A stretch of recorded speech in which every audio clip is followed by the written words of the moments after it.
Good morning, and at 4:37, turning to farm news now. With the early planted small grain crop and warm weather early this spring, then the wet weather of late, scab in wheat and barley showing up earlier than normal. There are differences, though, in managing scab in wheat versus barley. The biggest obstacle with scab applications is timing. And when you think of the wheat crop, you really try to target that early flowering, but the logistical problems come into play with, do I go out there with a ground rig, or can I, or do I do it with an aerial application? So timing is definitely key. When you think of barley timing, it's at full head, so it's a little bit different, but you still will be dealing with the logistical problems. We have one class of chemistry, and that's the triazoles, and just to make sure to be using the right product. Don't be using any strobilurins, especially for any type of scab suppression, but focus your application at properly timed triazole applications. In rural states like North Dakota, and yes, California is mostly a rural state once you get out of town, and the nation's top ag producer, rural rights like property rights, eminent domain, and what the government said you could do 100 years ago remain very important. But with a drought as severe as what's going on now in California, all those rights fly out the window. With California's rivers running low, the new restrictions are forcing farmers in the state's Central Valley to make difficult choices. It's going to be a devastating thing. We've got 125 employees that work for us. They're all going to be out of work. We've got crops that are in the ground growing right now. If they cut off the water, they're going to die.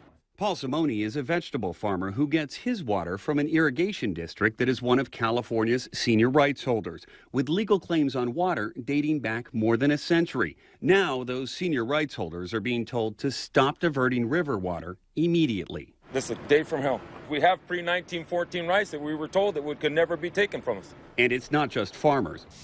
With sprinklers running and new homes still under construction, the Mountain House community south of Stockton gets its water from the same irrigation district and could soon see its main water source cut off. This is like using a bulldozer when you need a scalpel. Steve Cannell manages another irrigation district, which is now being forced to find a new way to supply 2,900 farms without using river water.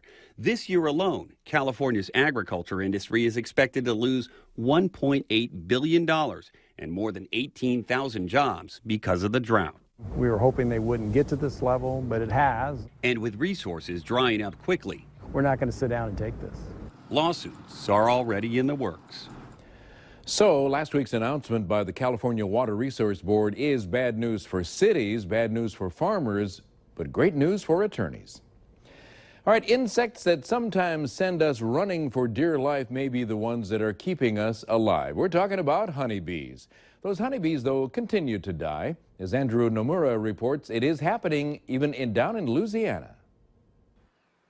Beekeeping is a family tradition for Jesse Irwin. My great-grandfather was a commercial beekeeper. And that explains the many colonies of bees he keeps in his family's backyard in Gonzales. He makes a living harvesting bee honey.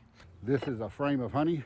But what has him buzzing with concern is the trend he is seeing across the country. We're losing them year after year. Agricultural experts say the number of honeybee colonies are dropping by the thousands. Irwin says he hasn't been hit too hard, but can't say the same for others. I've lost, out of 70 colonies, I've lost maybe 8.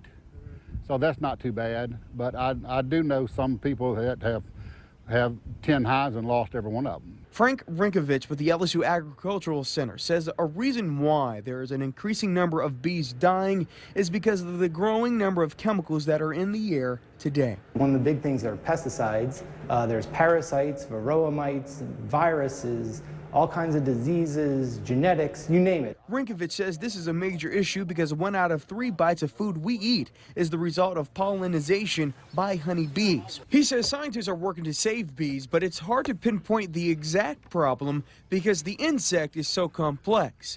But he says beekeepers can do their part to help out. It's very important that beekeepers know how to keep bees. You can't just put them in a box and let them go. You have to kind of actively monitor them, make sure that they're healthy. So bees can keep making that sweet stuff. And just chew it. Simple as that. Now, this is National Pollinator Week, and it's kind of flown by without a mention here on the Ag Show. USDA celebrating National Pollinator Week today, hosting the 6th Annual Pollinator Festival, 9 a.m. to 2 p.m. in conjunction with the weekly USDA Farmers Market located next to USDA in Washington, D.C. Time is 4:42. Right after the break, we're going to come back and check the weather forecast. Got some rain and a few thunder showers developing along Highway 2. We'll give you the weekend weather forecast coming up next.